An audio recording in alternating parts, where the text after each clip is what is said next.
Designer engagé, tu es dans le flou actuellement. Cette fois-ci, on va voir des astuces pour pouvoir mieux s'organiser. Parce que parfois, quand on est dans le flou, du coup, on ne sait pas quelle action prioriser et vers quoi aller. Dis-toi que c'est assez simple. Il faut que tu écoutes en fait, quand tu fais une action, qu'est-ce qui te met à l'aise, qu'est-ce qui te met en inconfort. Imaginons, tu as tendance plutôt à être très à l'aise pour former, transmettre des choses. Et bien peut-être qu'en fait, le domaine du design pédagogique va beaucoup plus te convenir. Ou être dans une posture de formation va te plaire. Ou de transmission de compétences. Au contraire, tu es peut-être un peu moins à l'aise dans la partie réfléchir sur des stratégies de gouvernance, savoir si tel ou tel acteur va travailler avec telle ou telle structure, donc des choses plutôt complexes, peut-être que tu es moins à l'aise sur cette partie-là, et bah tout simplement, tu vas sentir que tu as tendance un peu à te refermer.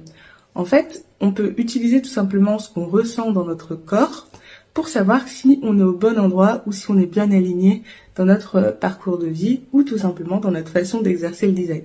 En tout cas, c'est ce que j'utilise à titre personnel pour prioriser mes projets.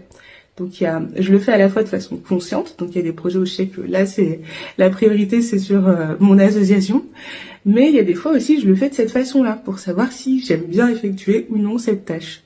Donc ça c'est un petit tips qui va beaucoup t'aider en tout cas.